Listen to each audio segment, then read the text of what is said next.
बांग्लादेश में एक हिंदू की हत्या कर दी गई है और ये घटना शुक्रवार सुबह की है, जब बांग्लादेश के पपना शहर के हिमायतपुर में नित्या रंजन पांडे नाम के एक हिंदू, जो कि वहां के एक आश्रम में काम करते थे, अज्ञात लोगों ने चाकू मारकर उनकी हत्या कर दी। आपको ये भी बता दें कि ठीक 3 दिन पहले भी बांग्लादेश में एक हिंदू पुजारी आनंद गोपाल गांगली की हत्या की गई थी, जिसकी जिम्मेदारी आतंकी संगठन आईएसआईएस ने ली थी। और अधिक जानकारी के लिए मेरे सहयोगी से हम बात करेंगे, लेकिन अभी एक और हिंदू की हत्या की जानकारी मिल रही है। 3 दिन पहले भी एक पुजारी की हत्या हुई थी और उसके बाद अब ये एक और हत्या।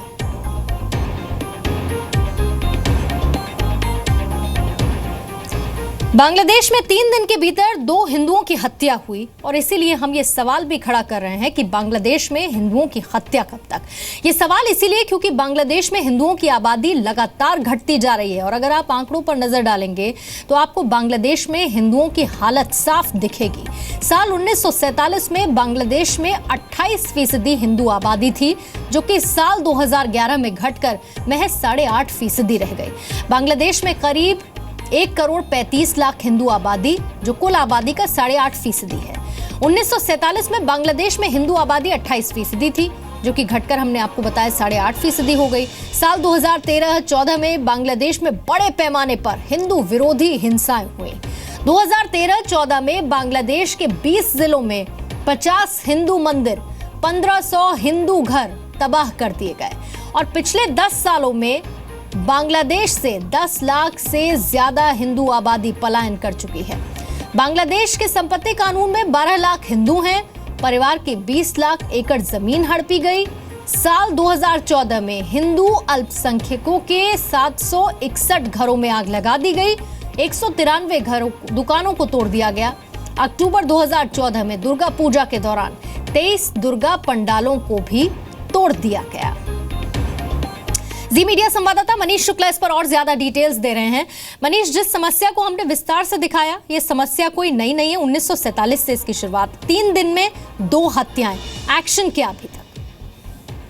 देखिए, ये पिछले 5-6 महीनों से कुछ ज्यादा ही हो गया है, क्योंकि पहले छिटपुट घटनाएं हो रही थी, लेकिन अब लगातार ये देखा जा रहा है कि प्लान तरीके से जो वहाँ पे हिंदू रह रहे हैं या बाकी जो दूसरे माइनॉरिटीज हैं, उन पर अटैक किया जा रहा है। और ये 3 दिन में लगातार ये दूसरी बार है जब जो वहाँ पे हिंदू रह रहे हैं और जो खासतौर पर जो पुजारी हैं या जो मंदिर में या वहाँ पे तमाम इससे जुड़े हुए लोग हैं, उनको टारगेट किया जा रहा है। और वहाँ पर आईएसआईएस से समर्थित जो लोकल ग्रुप्स हैं वो अटैक कर रहे हैं और अटैक ये जानबूझ के किया जा रहा है। मनीष, एक छोटा सा सवाल, इस हत्या की जिम्मेदारी किसी ने ली अभी तक? देखिए, अभी तक किसी ने रिस्पॉन्सिबिलिटी नहीं ली है, लेकिन ये कहा जा रहा है कि वहाँ पे एक आईएसआईएस समर्थित गुट है जिसने पहले भी हत्या की थी। वही एक गुट है जो माइनॉरिटीज को टारगेट कर रहा है। ठीक, बहुत बहुत शुक्रिया मनीष जानकारी के लिए।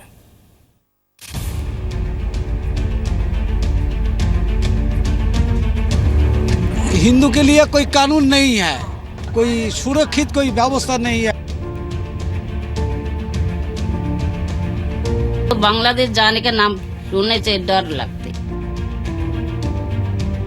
अल्पसंख्यक को एकदम निश्चिन्न करने का प्रक्रिया चल रहा है। हिंदू हाना, वहाँ पर जीना हराम का मामला है, कोई रह ही नहीं सकते। जब सूरज डूबने से पहले दूसरी गांव में जाके रुकती थी, डरने से उठा के ले जाएंगे। देश में पैदा हुआ, जन्म लिया, उसका जन्मभूमि है, उसका क्यों नहीं तुम सुरक्षित व्यवस्था किया जाए। हमारा घर में 3 मंजिल थे, पूजा का मंदिर सब उठा के ले गए। 9 गाय था हमारा पापा का, सारा उठा के ले गए। मैं जा रहा, लड़की लोग उसको रोड से पकड़ के लेकर रेप कर देते हैं। अल्पसंख्यक हिंदू आबादी पर अत्याचार के मामले में बांग्लादेश पाकिस्तान से पीछे नहीं है। हमने आपको पाकिस्तान में हिंदुओं की हालत तो दिखा दी, लेकिन क्या आपने कभी सोचा कि बांग्लादेश में हिंदू किस हालत में रहते हैं?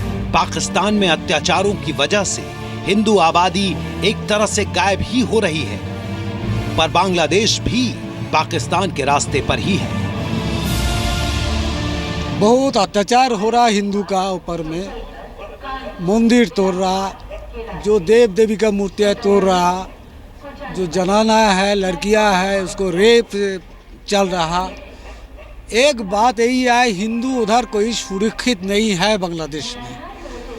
बहुत हाल उधर का खराब है, खेती जमी ले जा रहा। हिंदू के लिए कोई कानून नहीं है, कोई सुरक्षित कोई व्यवस्था नहीं है, कोई कानूनी व्यवस्था नहीं है। कोई बांग्लादेश का जो पॉलिटिकल पार्टी वो भी बांग्लादेश के हिंदू के लिए उधर नहीं है। ये हैं सुभाष चक्रवर्ती, जो बांग्लादेश में हिंदू आबादी पर हो रहे अत्याचारों के साक्षात गवाह हैं। सुभाष चक्रवर्ती बांग्लादेश के नागरिक हैं, लेकिन 35 वर्ष पहले इन्हें इनके परिवार को जान बचाने के लिए बांग्लादेश छोड़कर भागना पड़ा।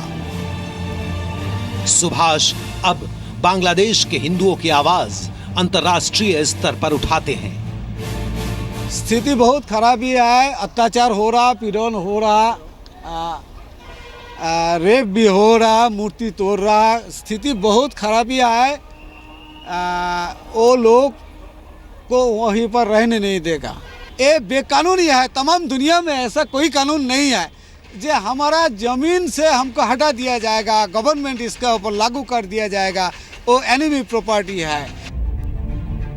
सुभाष चक्रवर्ती की तरह ऐसे हजारों हिंदू परिवार हैं जो बांग्लादेश में अत्याचार की वजह से अपनी जमीन छोड़ने के लिए मजबूर हो गए। ऐसा ही एक परिवार मधुसूदन बाला का है, जो 1970 में बांग्लादेश से भागकर भारत आ गए। मधुसूदन के परिवार को 18 वर्ष पहले भारत की नागरिकता मिल चुकी है। लड़की बहुत सुंदर है, उसको उठाना है, ऐसे बोल रहे थे। तो पापा घर में आके मम्मी को बोला, लड़की को और पेपर का कोई जरूरत नहीं है, उसको शादी दिलाना है, जैसे लड़का है शादी दिला दो। तो कितने दिन में आपकी शादी हो गई? मतलब उसी के बाद 1 महीना बाद इन लोग देखने के लिए गए अंकल जी। उसी अंकल जी देखे है, उसी दिन शादी तय हो गया। लेकिन पेपर दे नहीं पाए ना। मधुसूदन और स्नेह बाला का परिवार बांग्लादेश के अल्पसंख्यकों पर भयानक अत्याचारों के लाखों गवाहों में से एक है। मधुसूदन बताते हैं कि किस तरह से बांग्लादेश में हिंदू परिवारों की बहु बेटियां असुरक्षित होती हैं। बहुत ही बुरी हालत है। जो हिंदू होना वो देश में हराम है, क्योंकि वहाँ पर हमारा ना कोई पूजा पर्वन चलते हैं, कोई सुंदर लड़की भी हो दिखाई दे किसी के नजर में आ जाते हैं, वो उठा के ले जाते हैं, ना केस होती है ना कुछ होती है। हमारा खुद ही भतीजी मुकुंदवाला का लड़की बगैर कॉलेज से आ रहा था, तो वहां से रास्ता से उठा के लिया। इसी हालत सुनने के बाद मैं 2 महीना तक मेरा नींद हराम कर दिया था। ये बहुत ही कड़वा सच है कि पाकिस्तान और बांग्लादेश जैसे देशों में अल्पसंख्यक हिंदू आबादी खामोशी से भयानक अत्याचार झेल रही है। लेकिन अफसोस की बात यह है कि इनकी सुध लेने वाला या इनकी आवाज उठाने वाला दुनिया में कोई नहीं है। आखिर दुनिया में कौन ऐसा होगा जो अपनी जमीन छोड़कर कहीं और जाना चाहता है?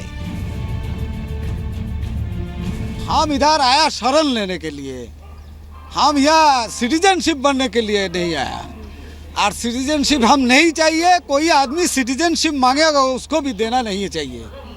इसलिए अभी इंडिया सिटीजनशिप देगा तो बांग्लादेश में बाकी जो हिंदू है वो लोग को एकदम पूरा सफाई करके लोग को हटा देगा। बांग्लादेश में हिंदू आबादी पर अत्याचार की कहानी सबसे भयानक है। ये कहानी आज की भी नहीं है। 1947 में बंटवारे के बाद से पाकिस्तानी सेना ने बांग्लादेश, जिसे उस वक्त पूर्वी पाकिस्तान कहा जाता था, वहां पर स्थानीय बंगाली लोगों पर भयानक अत्याचार किए। इसमें भी पाकिस्तानी सेना और कट्टरपंथियों के निशाने पर खास तौर पर अल्पसंख्यक हिंदू आबादी थी।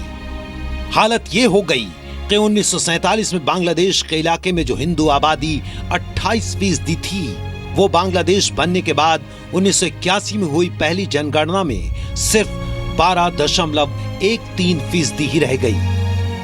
बांग्लादेश में इस्लामीकरण के नाम पर 1947 के बाद से करीब 30 लाख हिंदुओं की हत्या की गई और इस अत्याचार की वजह से 1981 तक आते आते बांग्लादेश से करीब 5 करोड़ हिंदू आबादी गायब हो गई। 1971 में बांग्लादेश बनने के बाद ऐसा लगा कि हालात सुधरेंगे, लेकिन हालात सुधरने के बजाय और बिगड़ गए।